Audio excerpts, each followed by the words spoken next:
And thank you and the rest of the steering committee, the CaRCC steering committee, for the invitation.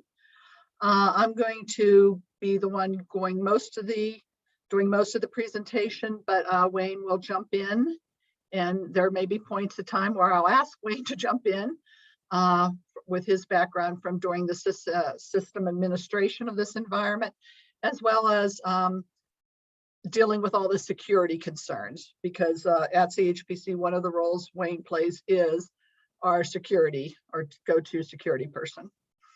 Okay, so great. So just a quick overview of today's presentation. We'll talk a little bit about the protected environment, which is what we call the environment here at the University of Utah Center for High Performance Computing for dealing with restricted data. And while we mostly deal with PHI, HIPAA requirements, we do have a few other exceptions to that, and we'll go into that. We'll talk a little bit about the overview history, the implementation that we have, a very quick overview of the resources we have in our protected environment, and then go into specifics on setting people up and the various aspects of running this environment. And as Justin said, you put questions in chat, feel free to interrupt us and ask for any questions as we go. So the CHPC protected environment provides the computational environment, computing and data infrastructure service and facilitators, everything that's needed for researchers on our campus that need to work with sensitive and restricted data. There is compliance for HIPAA, which is the NIST 866 security framework. We also have work going on there where it's not necessarily PHI, but it is genomic data that falls under the dbGaP policies of NIH, where if you're using the data from the NIH, they require certain security postures that our open general environment doesn't meet. And so that work we are moving into the protected environment. And we also have several projects dealing with what's called RSICC. There's Radiation Safety Information Computational Center, export control data. And so we have a few people that are working in there because they have software that we can't put in our freely open environment. We are not certified for FISMA or CMMC level 2 CUI confidential, but this is something that we're working on right now. And that falls under this NIST 800-171 security framework that I'm guessing was on that call yesterday that Justin alluded to and put the link to in chat. I wasn't present on that, but I need to check the recording of that out. In the protected environment, we basically have reproduced all the different computational resources and data resources that we have in our general environment. And that includes, we have a HPC cluster, we have virtual machines, we have GPUs, and then we have various types of storage. And this was initially developed in 2009 as a pilot project between CHPC and the biomedical informatics department, who had a need for a place to work on medical records. Future slides will go into more details of this. And then we refreshed it in 2017 due to an award of an NIH shared instrumentation grant that CHPC was awarded. And we have future slides that'll show the growth, but we have, close to 500 users, 125 plus projects, 80 VMs for the various research efforts that are ongoing on our campus. So one of the reasons that we did set up the PE in-house instead of exploring other options was that we already had a lot of the, the data center infrastructure, the staff at CHPC, and we already had a very large open environment, and we didn't want to, only have a protected environment where we would require all of our general users to jump through the additional hoops that we'll talk about in order to do their work on a more restrictive environment. So we wanted to keep it separate so that our general environments could just keep on going as they were. And then so we set up a separate enclave for our protected environment. And the initial implementation was mostly a pilot project, a proof of concept, dealing with very small, specific research needs. Now, during the process, it wasn't just CHPC and the researchers that were involved in this, but we involved other entities on campus. We partnered with the Institutional Security Office and worked with them to understand the various security controls, auditings, procedures, processes, et cetera, that were going to be required in order to be in compliance for handling the sensitive and restricted data.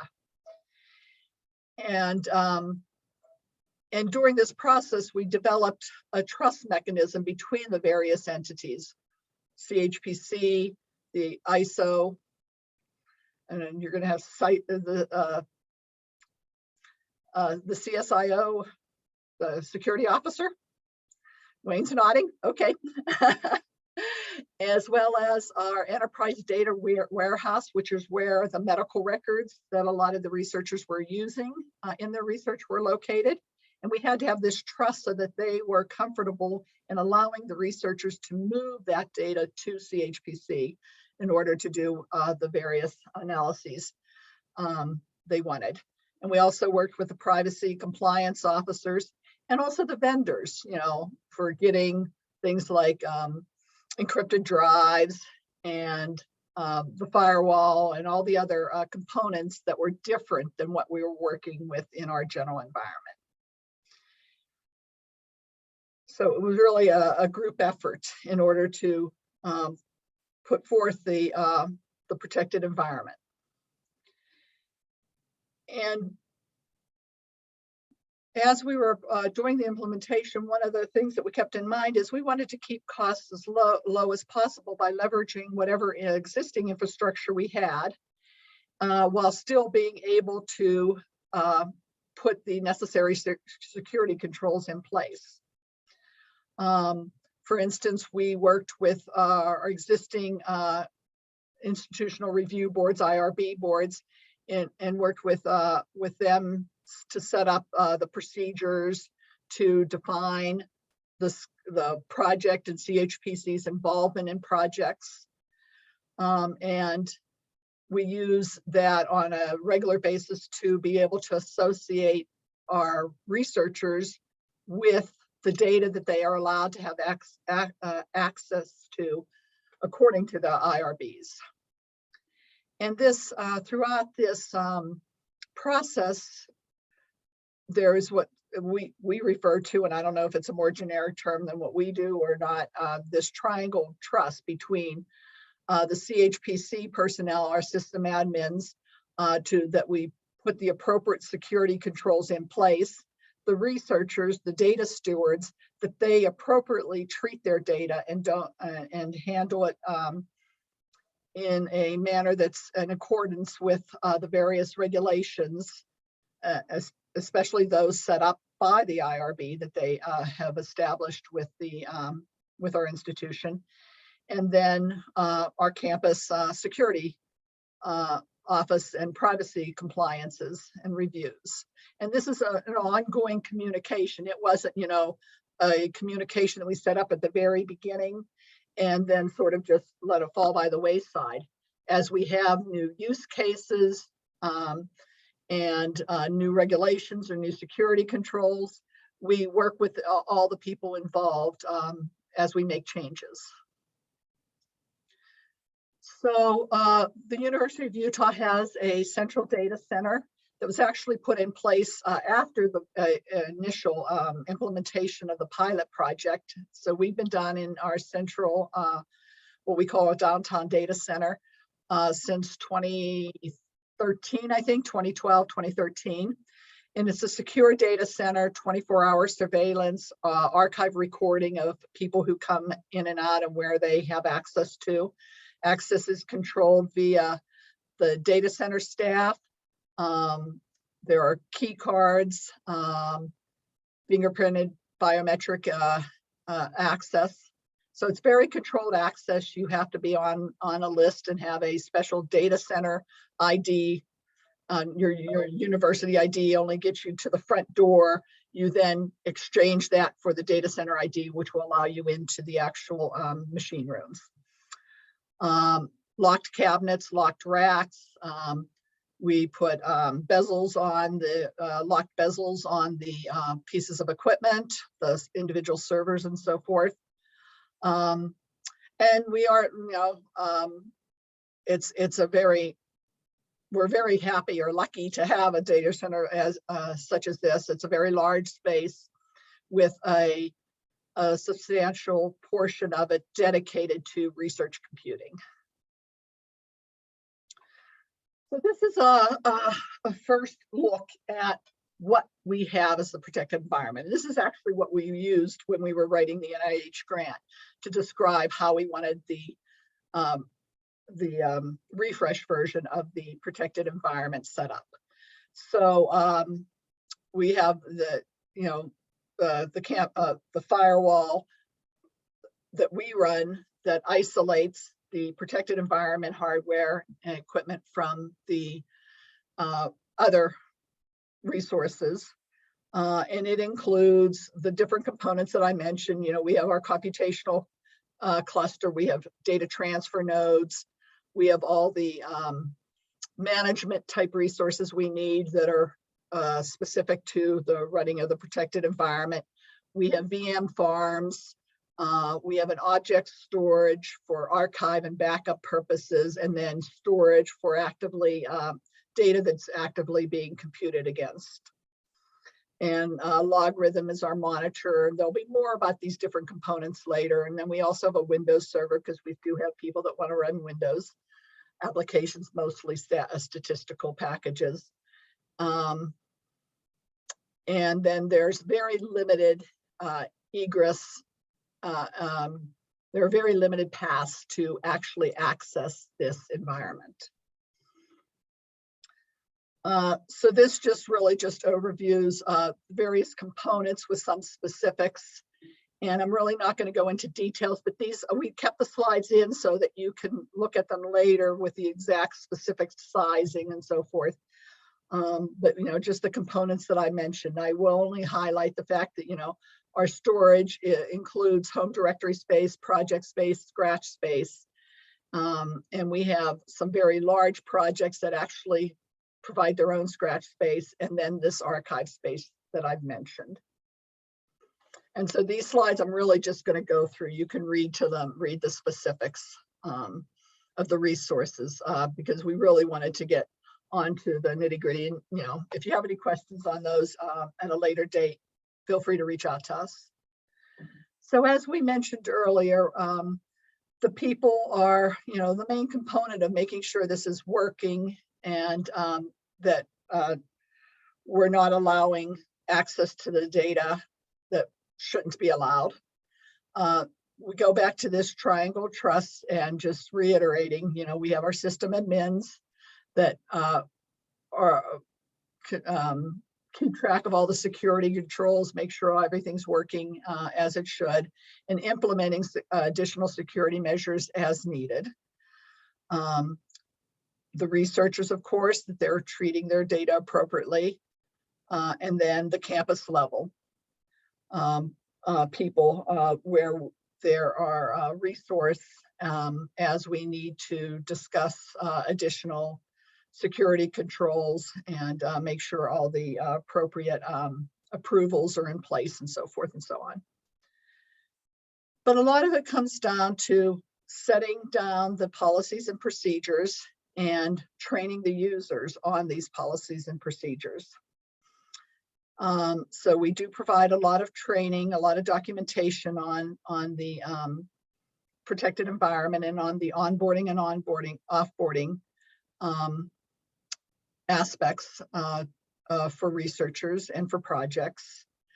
Adherence forms are for special cases, and I really am going to defer to Wayne on this, because if certain researchers need more access than we give by default. It's for sudoers if people need to be able to restart services or things like that. We don't give root or anything, but we need them to fill out an adherence form for extra privileged access that they may need. Right, and that's a campus level type agreement that they have to sign, and we keep on record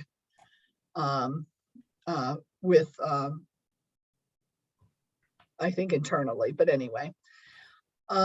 And then there are a lot of security tools, the two-factor, which we do not require in our general open environment. I know a lot of universities are already requiring that in their general HPC resources. It's only accessible from our campus, from on campus or via the campus VPN. The firewall that we maintain, endpoint management with our Globus, and the fact that we have what's called the high assurance version of Globus that's been, and I want to use the word certified, I know that's probably not the right word, for use with protected data, restricted data. Tanium is something that we're exploring at this point, and I don't know many details about it, but if there are questions, Wayne can work on that. And I have no clue on force point, Wayne. So if there's anything particular about force point. No, Qualys is what we use mostly, CIS tools, spacewalk, things like that. But yeah, Tanium is being explored. Okay. So initially we started out, so CHPC, just as some background, has 20 or 21 or so full-time staff members.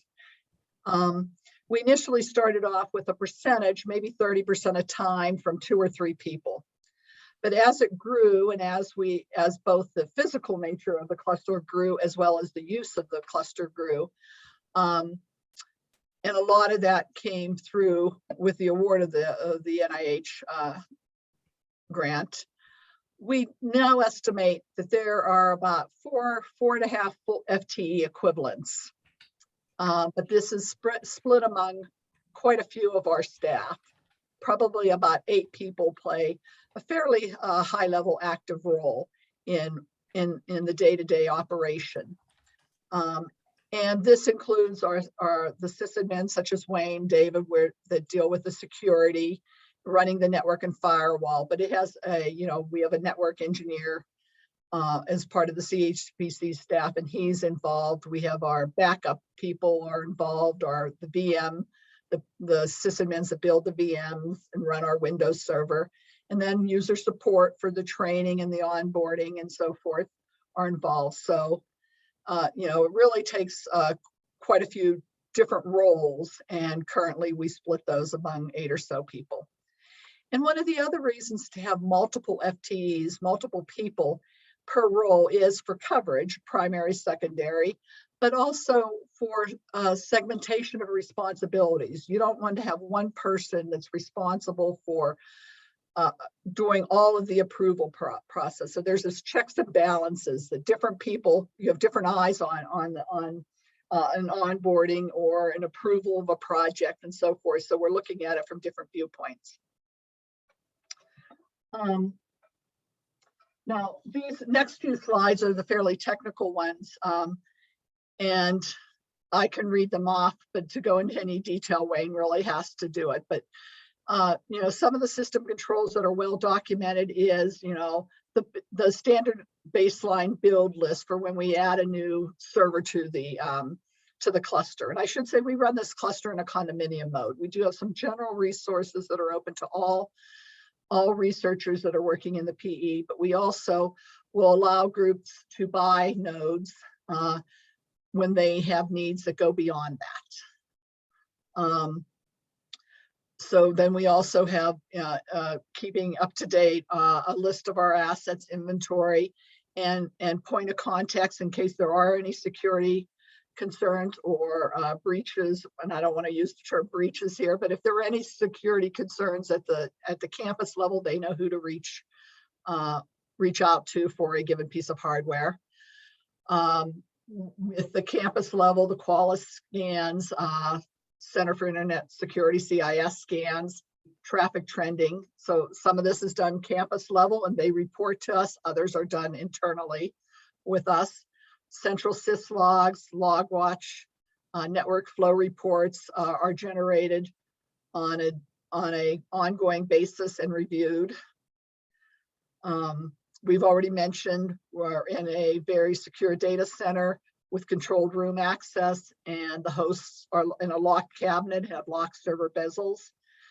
And all of the processes and procedures are well documented, and as changes are made, those changes are recorded in the documentation log, so we have a history of changes to the security level.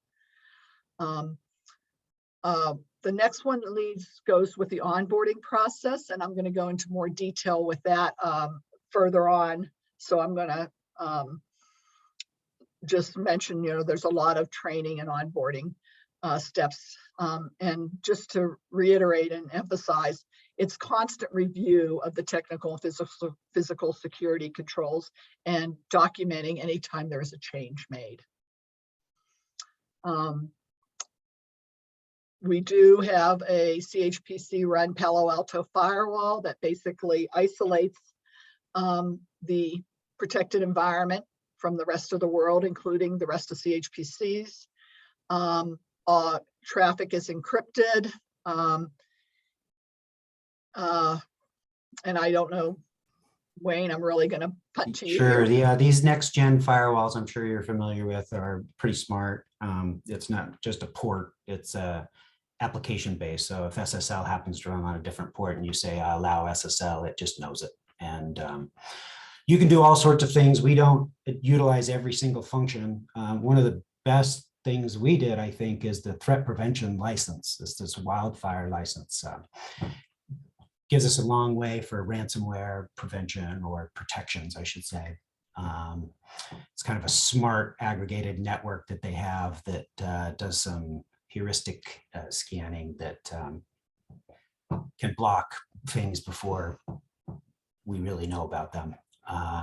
You can do firewalls on a stick and create different sections of space. Like, for example, when our CMMC efforts, we may segment that stuff off for that purpose. If it's tied into AD, you can do user ID mapping, and I won't go into technical details with that, but it's very featuristic and we've been really happy with them. It's an HA pair, and I think we'll just leave it at that. Okay. Then this is the second slide that I'll really defer to Wayne, but we do also, we've also employ Logarit, which is a security information event management system, to be able to understand workflows. And it's a great tool to aggregate your logs, Windows and Linux. You can do correlation and triggering on certain events and automate them, or at least report on them. It's you can go in and put in a user ID and see where they've been logging in and out and all sorts of logs. So it's a nice tool for that. It's, we've been happy with it. It's bigger than a bread box per se. There's a lot to it. You need to really dig in for this. But it's been helpful. We haven't really completely utilized every function that we'd like to do, but it's just running on a VM. You can get a physical hardware piece if you need to, and they charge by messages per second, which is kind of a weird way to do it, but it's been good for us for the most part. Oops, somehow I lost. Give me a minute here. Okay, there we go. I think that's the next slide. Yep. Okay. So as I said, a lot of it is establishing processes to identify projects and to ensure that the projects are a good fit for our environment. And we do this with by starting with a needs assessment. And I should say, we in the protected environment, we don't work by research group basis, but we work by project basis. And for the most part, but not entirely, those projects are IRB governed. So for each IRB, we set up a unique project space. And the first step to get a project defined in the protected environment is to do what we call our needs assessment. And this is a form that the researcher fills out, usually the PI, the head of the research group, if you will, fills out that discusses the nature of the project, the nature of the data, and what they're going to be doing with it in our protected environment. And that starts the process of identifying the workflow that they're going to need. And in a lot of cases, it's fairly straightforward. You know, I have this data and I want to run this analysis on it, and I'm going to be using either the Windows server or the HPC cluster. And we can read the forms, and a group of 3 of us currently, Wayne, the other sysadmin who does a lot of the security concerns, David Nordello, and myself meet once a week and review needs assessments as they come in. And again, it's really mainly to understand the scope of the project.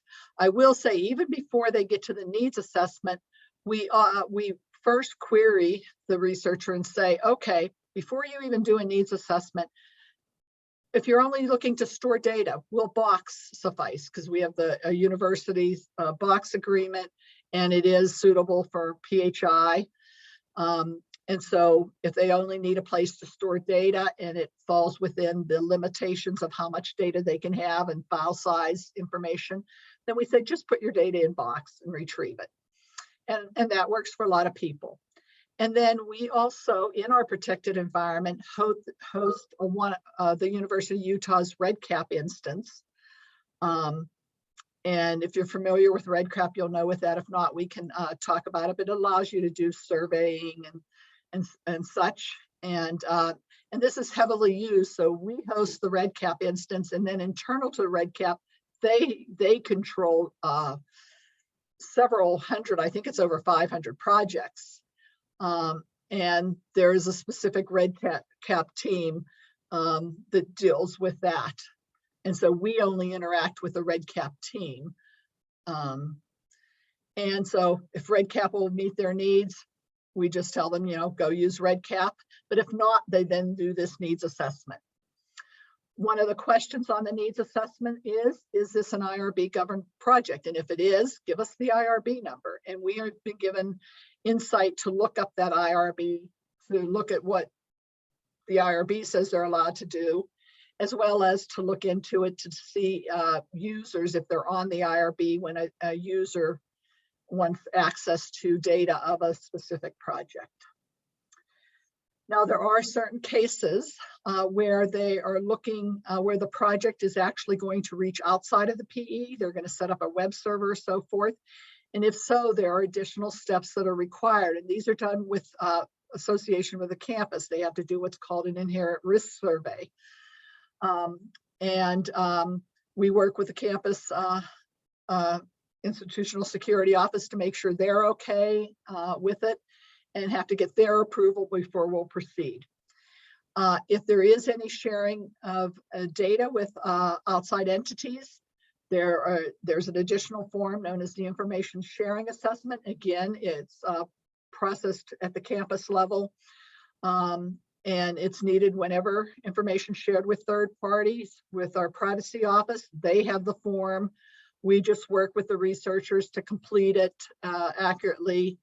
And if there are these outside entities, there are at the university level business associate agreements to make sure you are approved to share the data with these entities. There's some sort of a agreement. You know, we have, the university has these in place with Google, for instance, if we're using Google Drive, or Amazon, if they're using Amazon storage, and so forth and so on. Once we are comfortable both with CHPC and if needed with the campus level. We will then approve the needs assessment and set up the project space for the project space. We default to, they get 250 gigabytes free per project. If they need more than that, they have to pay. And we have groups that have, 250 gig is plenty, but we have groups up to, I think, 100 terabytes of project space. Once the project has been approved, every person who needs access has to apply for a PE account that gets tied to that project, and that is used for the access control. They have to complete HIPAA training. This is a little bit of a sore point here. Most of these people have already completed the HIPAA training and have to renew that yearly for the university. However, we don't have insight to that, so we basically have reproduced the university's HIPAA training as a Canvas course that we make them retake, so that we track who has HIPAA training, and we can say, every March, I think it's in March, we say you have to renew the HIPAA training you have with us, and if you don't, we're going to lock your account. The PE account is approved at 2 levels. We confirm they're on the IRB if it is an IRB governed, and if it's not, we have other mechanisms. And the PI also has to approve that they want this person to work on this data. And then they are then ready to access the data, do their work. We do have a few things that, especially like our genomics project where they're not IRB governed. We again, though, confirm that they have access to the data. And our biggest groups manage their own control over which genomic data sets, researcher A has versus researcher B and so forth. All access is Duo 2-factored. You must be coming from a U of U IP address. So on campus, we're using the university VPN. We only have a fixed number of access points. We have some general Linux login nodes. We have an open on-demand web server, PE open on-demand. And we also have Windows via RDP. And we do have some of our groups have purchased their own login nodes to our cluster. And so those are allowed for members of those groups.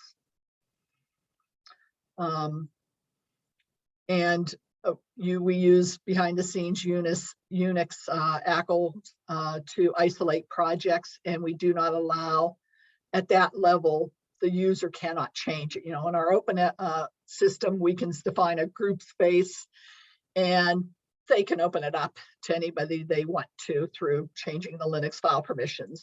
At the top level in the PE, there's no access to do that. The next couple slides, and we're getting close to the end here, are really just showing you the growth. When we started in 2009, we had 72 cores on 9 nodes and 6 terabytes of disk. The 2019, which is the last year, we're currently over 5,000 cores. I think we're like 5,300 cores, 160 or so nodes, and if you look at our storage right now, our numbers are 300 terabytes for our scratch and just shy of a petabyte for home and group space. Usage, you can see the usage growth in terms of the number of groups that actually, and this only counts the people that are using our HPC cluster. We have a lot of people that only use us for data storage. We have a lot of people who only use us for our Windows server, and we have a lot of virtual machines that we've set up for specific purposes. But you can, see the growth over time. This just gives a couple of slides where our protected environment information is. We have a web page that describes it and describes the process of getting access. And we have a fact page. There are some valuable links that Wayne added from Health and Human Services Federal. And we are actively looking at the CMMC cybersecurity maturity model certification process, and the additional controls that we may have to put in place in order to handle more than projects that need other requirements beyond what we have in place for our PHI. I'm just going to say then we have a couple questions and answers here that Wayne put together based on when he's given this talk elsewhere, but I think I'm just going to leave it at this point. And they're in the slides if you have questions, and I think we can just, see if there are any questions from the audience. Yay, thanks, Anita. That was great. Like super overview of the whole process and the different components. So the chat and the Google Doc have been lively with questions. So I'm going to go through and try to pick out ones that I think Wayne has been kindly going along and answering in the document as we go. So I'm going to pull mainly from the doc to start. If folks have other questions, feel free to pop them in the chat as well if you think something is like really important. There's just a couple questions about sort of the protected environment, where this is the general environment split.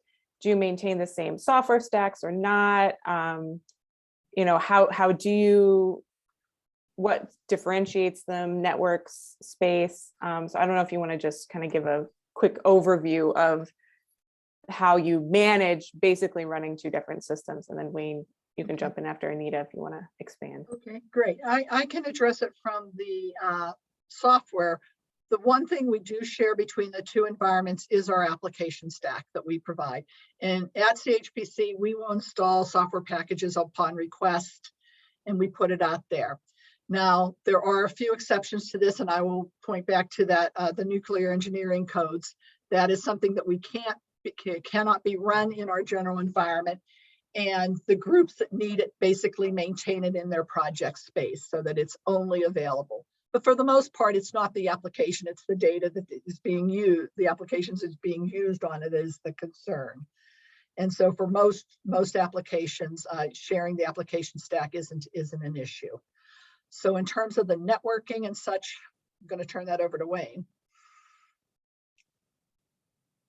And he's going to say, what was the question? No, it's okay. Yeah, so we utilize the same kind of sys branch for things that are common, Python, things like that. There are certain applications that we have to isolate in one way or another, and we do so in their project space dedicated to that environment. The networks are all separate. They're just separate VLANs, separate networks. So I hope that answers the question. I'm not sure if I Yeah, it was kind of a vague, just sort of like, what are some of the things you do? And it sounded like, Wayne, from your, and this would make sense, that the actual physical hardware for the one system is in one space with higher security protocols, and the general environment is a... Well, yes and no. They're under the same roof. They're in different computer rooms. Most people have access to both rooms, but it's all locked. And we have cameras everywhere, and the cabinets are locked and stuff like that. So yeah. And a few of the things that we do in the protected environment that we don't until recently, just because we don't want to differentiate when we order something. The locking bezels usually were just on the general protected environment.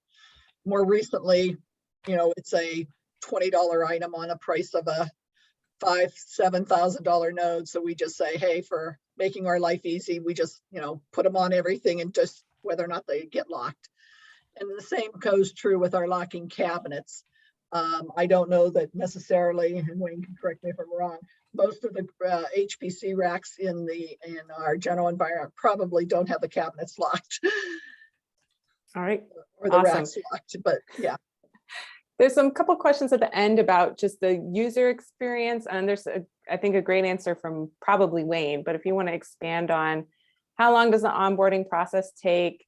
What have researchers' experiences been? Are they, have you gotten pushback about anything or challenges? Are they familiar with working in a protected environment, or is it new to them? What have you learned from the past couple of years? We haven't gotten many complaints, but that doesn't mean there aren't people that aren't happy. And we don't know how much work, users are doing in local resources. But I think it relieves a lot of the burden on the researchers, and we do have campus policies that all laptops, et cetera, have to be encrypted and so forth and so on. But, that puts a big burden on the researcher. And again, if they put it on something that, a laptop or a drive that they can pull out, et cetera, that's just another point of a security risk. So in that aspects, I think our researchers are very happy that we have the central, let alone the scale of the compute power that we have in this is so much larger than groups can maintain. And buying in and having us do all the security and the hardware maintenance and so forth and so on, again, it relieves a burden off of the users and the research groups themselves. We've had a good working relationship with people on campus. I will say there have been some concerns at the campus level. We're addressing some of them right now. But mostly it's just, wanting to make sure, the data, the big concern at the university level is if there's a breach of health records, it's on the university. And so there are some concerns right now we're working through, but a lot of, when they see our controls and so forth, and the fact that we have worked with campus so closely, I think that alleviates a lot of the concerns. The process, typically, as I said, we review needs assessment once a week, just so that we're not always just jumping over to it. I would say on well over half, it's just a matter, we read the needs assessment, we're fine with it. And we get a lot of repeat customers. I have another project, so I'm doing another needs assessment. And the more comfortable they get with that, the smoother the process goes. So there are a lot of cases where we read it, we approve it. They submit the needs assessment, we review it on Friday, go through the steps of setting it up, and usually early the next week, we tell them, okay, get your account and go to the next steps.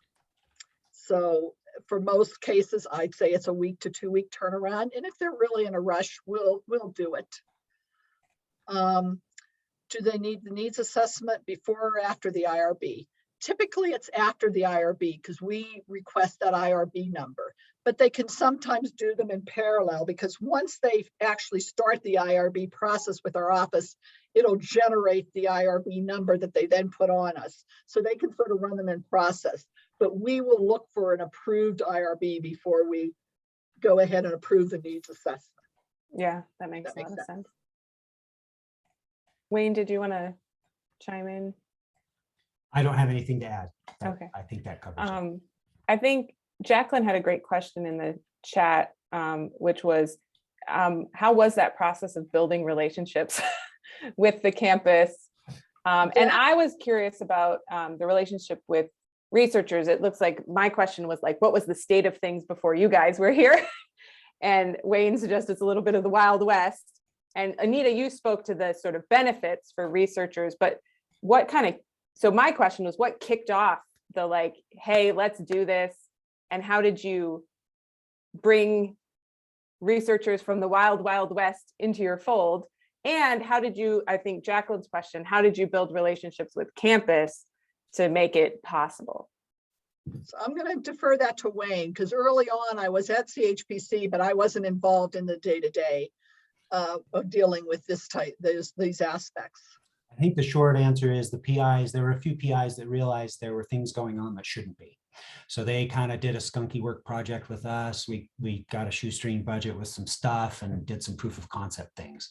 We really didn't have Logarithm and Palo and all these cool tools that we have today, but it was a nice proof of concept. And then that helped bridge the relationship with ISO. We could say, hey, look, here's the need. Here's what we're doing. Do you guys have something better? And they didn't. So they said, go for it.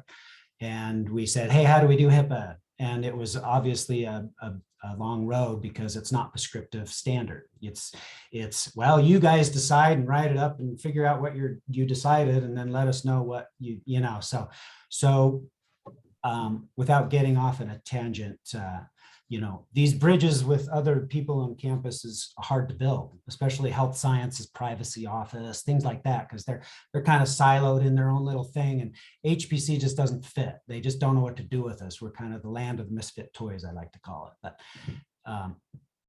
they, I think they realize even to this day, they'll be like, CHPC, wow, they have all this stuff. Who are they? What do they do? And it's hard to build these relationships, but we've had this history, HIPAA is all about documentation. We have a timeline of records. So we know when we talk to them, what we submitted, when we change something. It's really not a great change process like, some of the standards require, but they know we're just trying to do the right thing and do what we can. And I think they trust us for that. So I don't know if that's helpful or not, but. And I'll just add, questions come up. I alluded to the fact, that we're right now working with some campus entities that are questioning this and making sure and confirming our controls.